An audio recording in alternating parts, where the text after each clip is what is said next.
where we will be learning, we will be listening your music. Okay. So I was talking about the atom. So atom is the smallest. It is the smallest or tiniest particle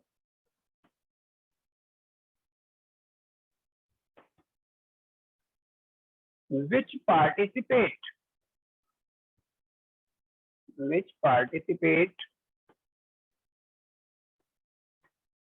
in any chemical reaction. So let's say I want to make CO2 in the lab. We can make the CO2 in the lab by burning carbon in the presence of oxygen. If we use carbon and burn it, then we will be getting CO2. So what is this? This is carbon. And we know, let's say I am taking this dot. For example, this dot is composed of black ink. But if we see number of atoms in this heap or this ink particle, so we can say approximately there are 10 raised to the power 16 atoms of carbon. So the carbon atom which look like this tiniest amount, which look like this, which is actually composed of approximate 10 raised to the power 16 atoms. So we can say atom is the tiniest thing in the world. But there are some other theory also. So there was one theory according to Dalton. Dalton's atomic theory. We didn't have that much of information in the beginning when we started learning chemistry.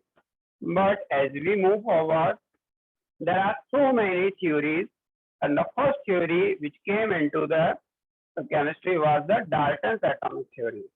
So the Dalton said 2-3 points about the atoms.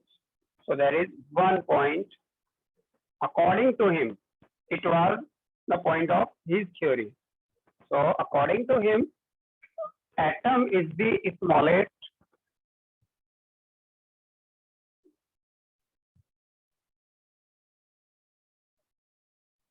indivisible entity. I think you all recall it. But my question is it true? Is this point is true?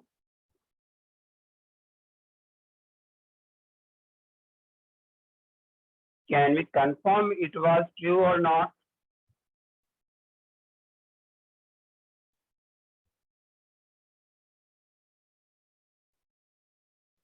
So may I use some names? So Arshima, can you please confirm that point number 1 was correct or incorrect? It's incorrect. Yeah, good. You are good. It was halfly correct, or we can say it was incorrect. So let's say I have this atom, and according to Dalton, it is the smallest and indivisible entity. But we all know any atom is composed of smaller particles. For example, this atom have some proton, some neutron, and some electron. So we can say an atom can be divided into further smaller entity which are known as subatomic particles. So now we will write the correct version. Atom can be divided into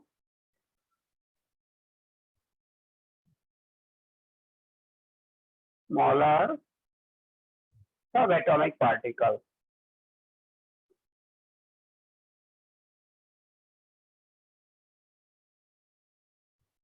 Like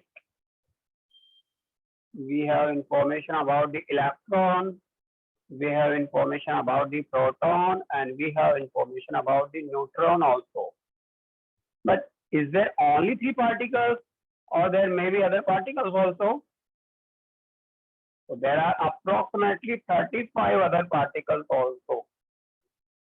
And the latest one, which was discovered in 2012, was the Higgs boson particle. If you have heard about it, or someone called it God particle. So in the 2012, there have been a discovery which confirmed that there is a God particle or Higgs boson particle in every atom. Okay. Let's move on to the second point. The second point, it's a in any chemical reaction or in any chemical change. In any chemical reaction, amount or atom are conserved, which means atom can't be created nor be destroyed.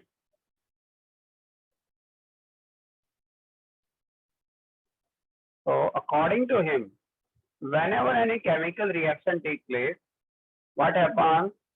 Let's say the last chemical reaction was C plus O2 gives CO2. So here we can say we have carbon, we have oxygen, and even in the product we have carbon and we have oxygen. So we can say the number of atom in the left hand side should be number of atom in the right hand side. The atom present in the left hand side is carbon, so it should be also present in the product or right hand side. Same thing with the O2. We have oxygen on the left hand side, the oxygen should be on the right hand side also. But can we confirm was it true, or if there is some exception or some point which do not follow this rule are available or not?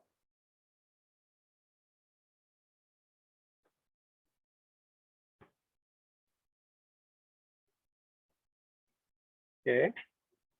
So when we take an example of any nuclear reaction, nuclear chemical reaction. So in nuclear reaction, what happens? I have an atom of beryllium, which is reacted with alpha particle. Alpha particle, what is alpha particle?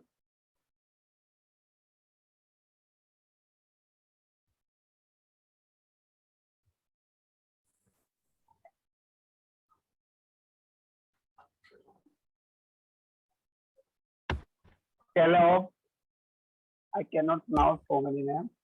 Fikar. Yes. How are you, Fikar?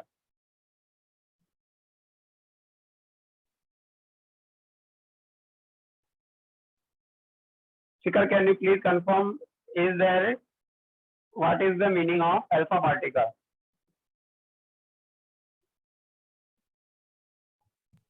Can I answer? Particles. Yeah, you can.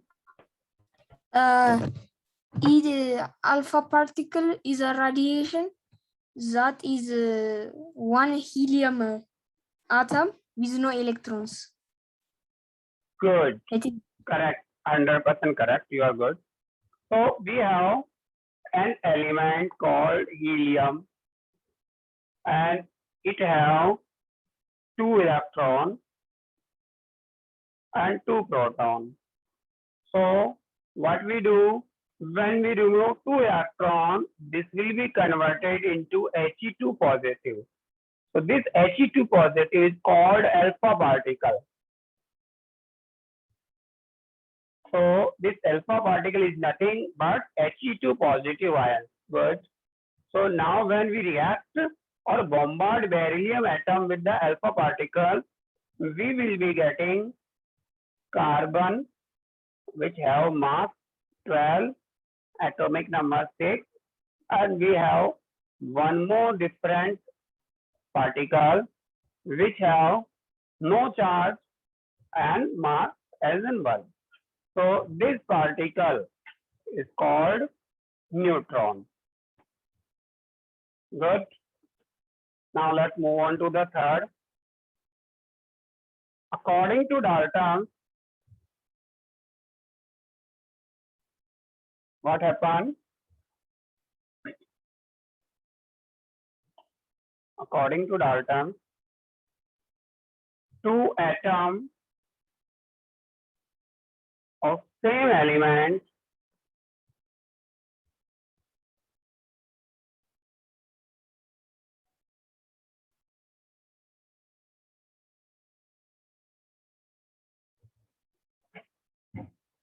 will have similar property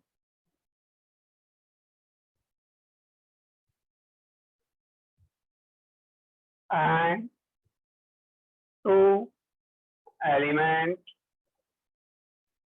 so two atoms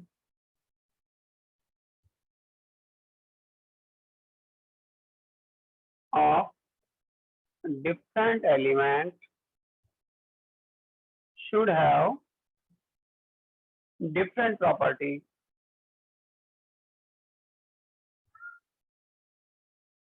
Okay, so now we have to move fast forward. So let's say we have carbon atom. One of the atom it have mass 12, another atom we have mass 13, and there are carbon 14 also, which is used in the carbon dating. Similarly, we have nitrogen, which have mass number 14, which have one more atom which have mass number 15. So, according to him, atom of similar and same element should have similar properties. But now we can see we have carbon which belong to same element, but there is a different mass number here. So what are these called? Isotopes. What are isotopes? These are the atoms having Atoms different- with yeah. These are the atoms which have same atomic number. They have same atomic number 6, but they have different mass number. Same atomic number, different mass number. So these are also what? Isotopes. The second part, two atoms of different elements should have different property. So we can say we have carbon and we have nitrogen. They both belong to different elements, but still their mass number are same. So these are called isobars. So what are isobars? These are atom having different atomic number but same mass number.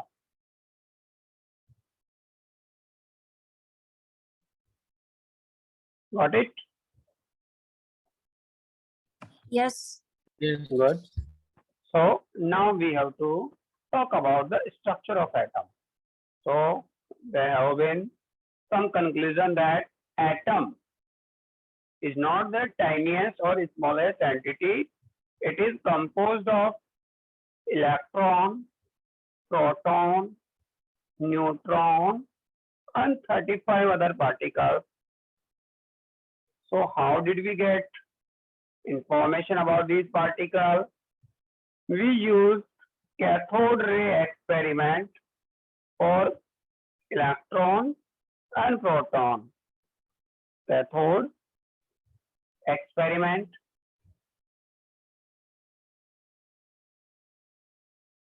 For this, we use what? We use beryllium alpha particle reaction.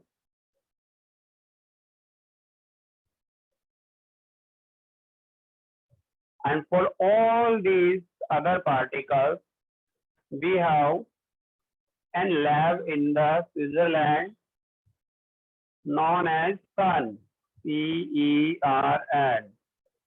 So there is a tunnel of 5.3 kilometer radius, that is underground tunnel.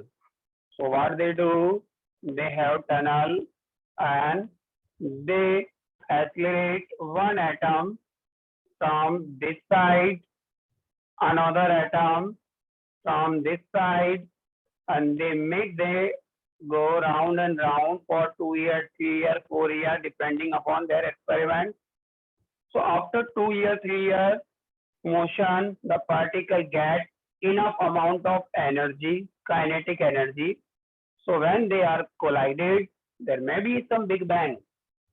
And in that Big Bang, we get all these particles. So the latest one was Higgs boson particle in 2012. I think you have heard about it.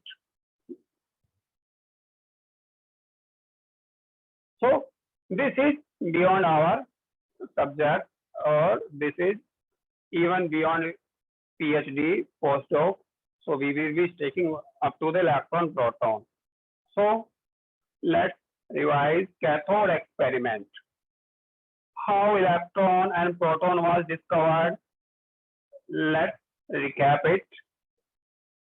So the meeting is going to be over in 2 to 3 minutes. So we have to resolve it. So what is cathode ray experiment? We have this tube or discharge tube or cathode tube.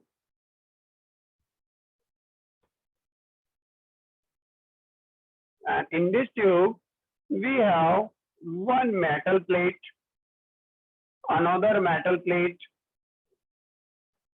but this metal plate have holes in it, and this metal plate is called perforated anode, and this is called cathode. Then what we do, we use some gas, let's take hydrogen gas,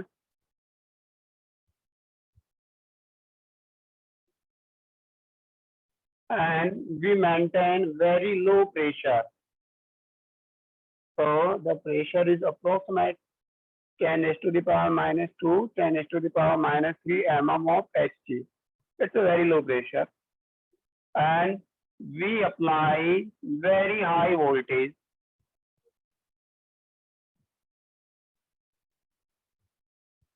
So that is approximately 10,000 to 20,000 volts. What happens when we apply this amount of voltage and at very low pressure? We know the atom is composed of electron, proton, and neutron. So let's say this is an atom and there is an electron. So the electron will be knocked out. The electron will be knocked out by the electric field line coming out of this cathode metal plate.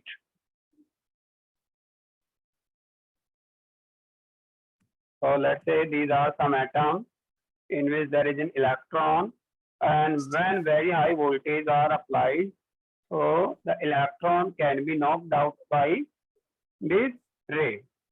So the particle which coming out of this ray will be called cathode particle. So this came out here, this came out here, and similarly this particle came out here. Why?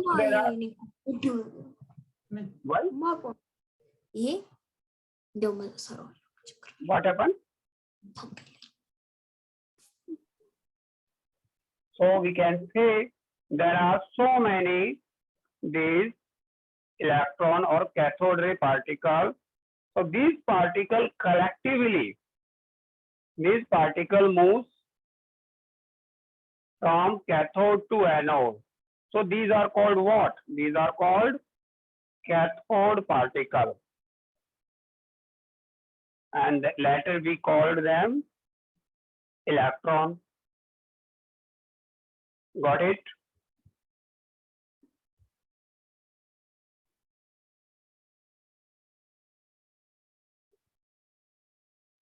How did we confirm it? So there is ZNS coating beside the anode. So this ZNS coating show illumination when the charged particle extracted here. So there was